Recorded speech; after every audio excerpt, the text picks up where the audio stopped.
If you've got some paints and a scraper tool, you can make some beautiful panels for your cards. Hey everyone, it's Cathy Zielske. Welcome back to my channel and my studio. Today's card projects were inspired by artists I saw on Instagram and the way they use acrylic paints to scrape them and squeegee them across some watercolor cardstock. I'll be sure to link the inspiration for this video today in my YouTube description box. And if you have paints laying around, bust them out and get creating today because this is so fun. To see that video, stick around. It's coming up next.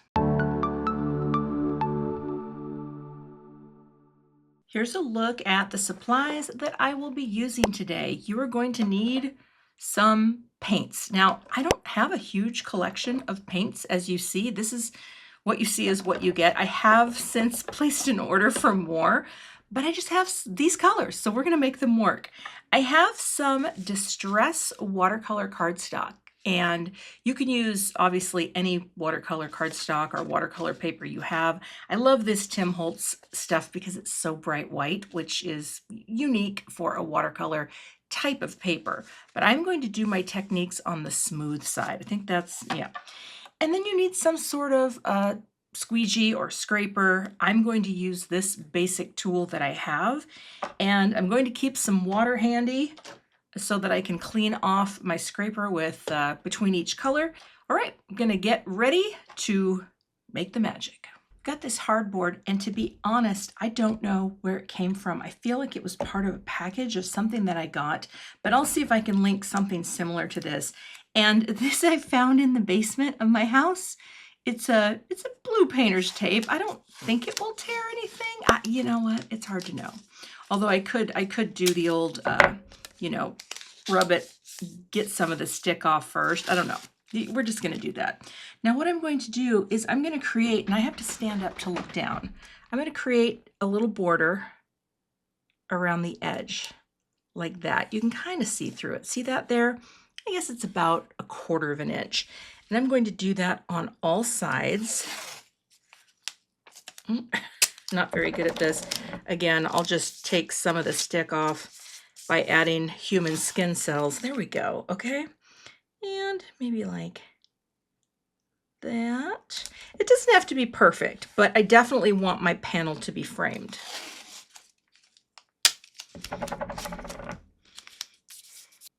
And there. And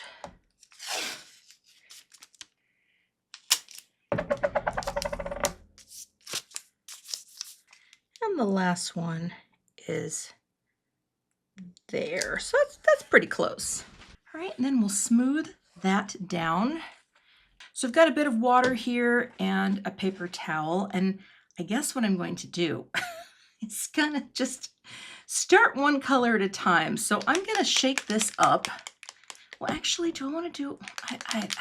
I think I'm going to do a little bit of Lost Shadow. No, I'm going to do the pink first. So saltwater taffy. Here we go. We're shaking, we're getting it all mixed. Now, this is a water-based acrylic paint.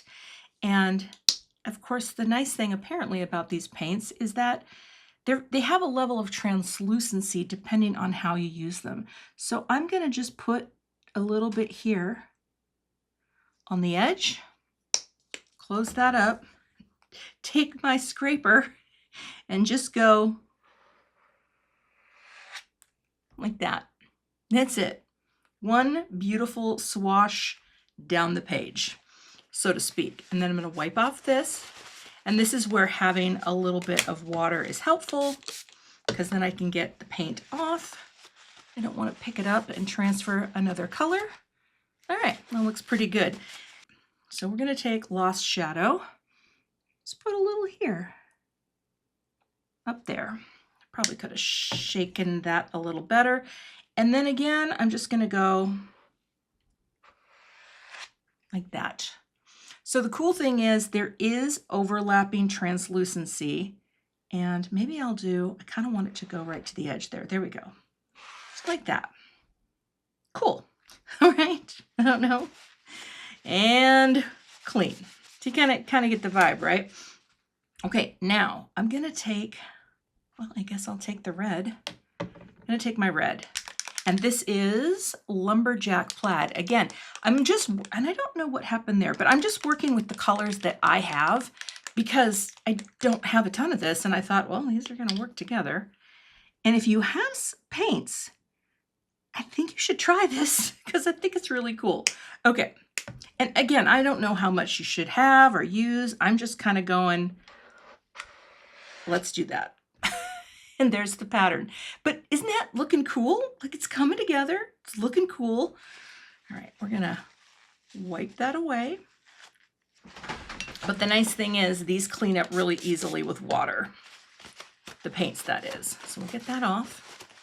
Make sure we're not bringing any more of that red in. And if you got a little bit in there, if you really want to get it cleaned off your spatula, you can always use a little bit of rubbing alcohol. That also cleans really well. Okay, so now we've got that. So now what I want to do is I want to bring in another bit of pink. I want this to overlap a little. So I want to make sure I'm nice and over here. We're going to kind of curve it. And we'll just go, I guess, like,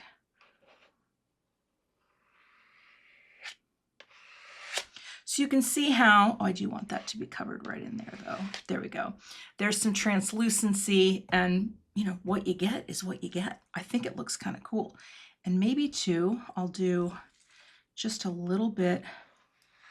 Well, that's not really gonna work. We'll keep going. Okay, and I kind of think like any little imperfections are fine, right? We can also do, we can come here, and I can bring one up just a little from the bottom to fill in that part that I want, like that. There we go.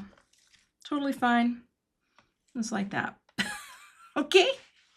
Again, every time you do this, it's going to look different. And I think that's part of the fun. But now I need to bring in something that gives me a pop of color, and that is the salvaged patina. It's going to be fine. So I'm going to put this on the side. Oh, I guess I wasn't really sure there. And then we're just gonna drag it across. Wish me luck. Like that. Just like that.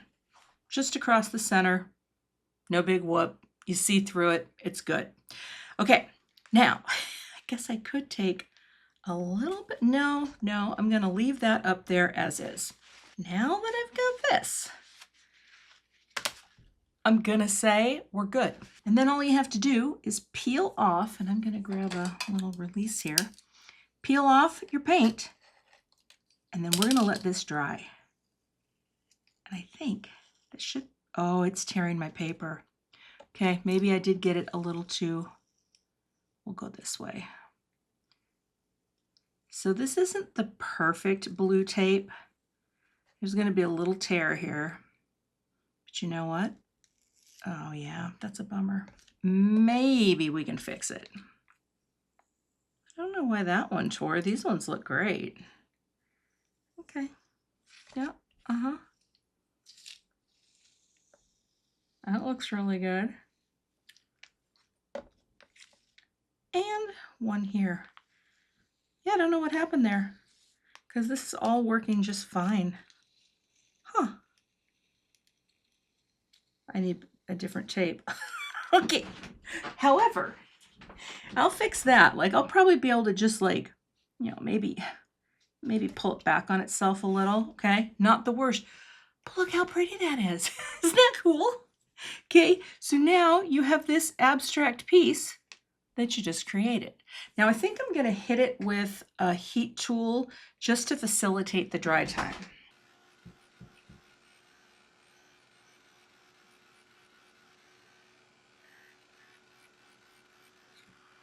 Okay, so that dries the paint. And then I had an idea.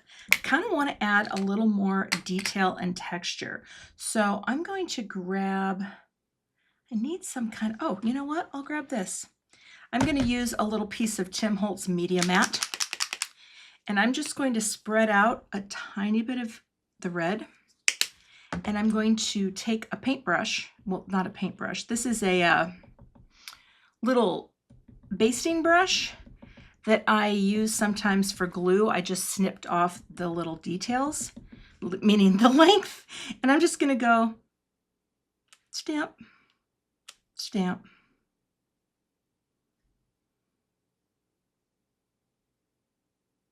stamp, just to add some cool texture, right?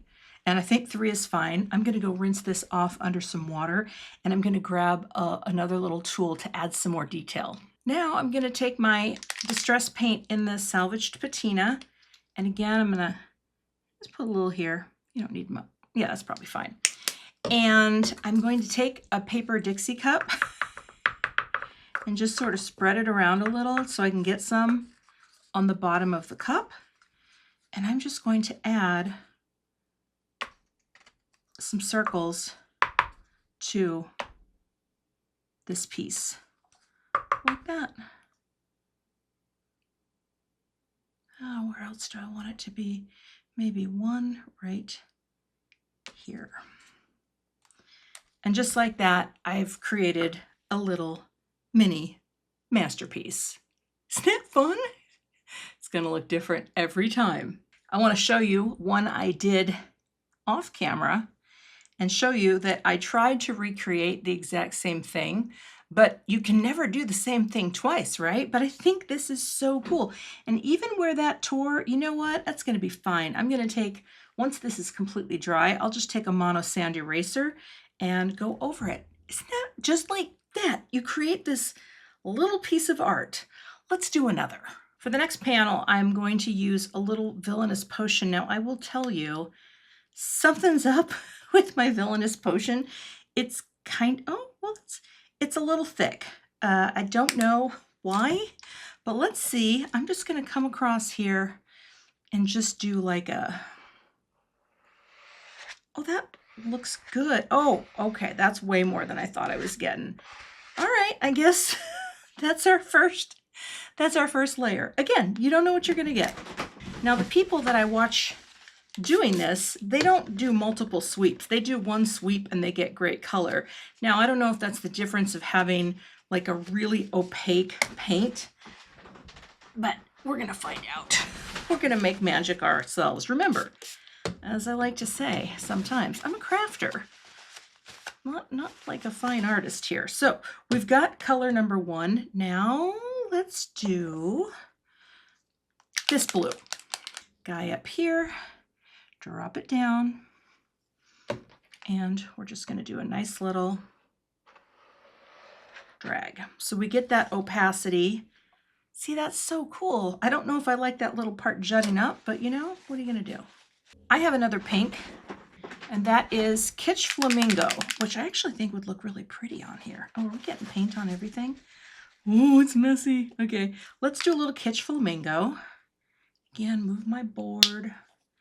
Put some here, like that. And maybe just, let's try to do one like that. Oh, see, it's so cool how it overlaps though. You get, again, different every time. And wipe that off. I'm torn because I love the look of the red, but I also love the look of Lost Shadow. So let's put a little Lost Shadow in the corner. Close it. And bring it in. Kind of want that to be right in there like that. Like that. Yeah, it's not great. But again, it is going to be what it's going to be. One more bit of color here and sort of make that look better. We'll see. Take you and go like that. And what about that? What if that's our thing? So fun. Okay, now let's see if I tear paper this time. Okay, we're going to go very slow and do the old back on itself like that. You know, if you go slow and you really angle it like I'm doing, most people who use paint like this, they don't have issues, or meaning blue tape. Maybe it's just because I'm using a different blue tape that's called, I don't know, it's something lock. The thing that's fun about this, it's just creative play. And I will turn each of these panels, oops, I don't want to get, there we go, into a handmade card.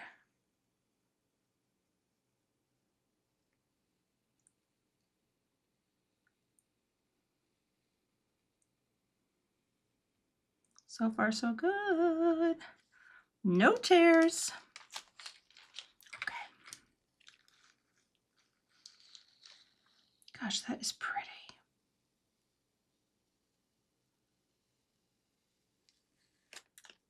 I love it. Woo. And there you go. I'm going to add some more detail to this, and I'm going to use the pink. This is the, which one is this? Kitsch Flamingo down here. Again, I got a fresh cup because I have plenty of these to work with. Just get it covered and then just, you know, kind of give it a one like that. I love that. Pick it up. Maybe a little twist like that to get it darker. And I'm just going to hold that there. Like that. And again, I've seen people do this on the internet with the cups, so you don't think I invented, I didn't invent that. But I wonder if I could just do some tone on tone. Again, I cleaned off this brush. And we'll just do, you know, a couple more. Well, that just didn't stamp at all. Kind of went mucky muck. But you know what? That's totally fine. There you go. Done. Walk away. So let that dry. To finish off the cards, I just popped them up with some foam tape onto white note cards and then took some greetings that were very simple. This is from a set called Thank You Basics, and I'm not sure, this is from Good Bad Day, Good Vibes, perhaps. I'll have both the stamp sets linked, but isn't that pretty? And the thing about the Tim Holtz Distress watercolor cardstock is how bright white it is. So it doesn't look odd next to the white Nina Classic Crest base, although regular watercolor paper is going to look fine too. It does not look bad, but those are the two cards, and I'm not going to embellish them. I think they're beautiful. They look like little pieces of art, and I made them. And again, I have other panels that I did this one. This is actually the very first one I did when I was just trying to figure out what was what. And so I've only done 5 so far to date, but I think this is such a fun technique that you can try with supplies and paints you have on hand. I look forward to hearing from you to see if you've already done this or if you're going to give it a try. You can find links to all of the products I used in today's video in the YouTube description box. I'll also have a blog post with photos and more details about the cards as well. If you're not a subscriber to my channel, I'd love to have you, so please hit that subscribe button and be sure to hit the like if you found value in this video. Here is another card project you may be interested in checking out, and I will see you in that video. Thanks so much for watching, and have a great day.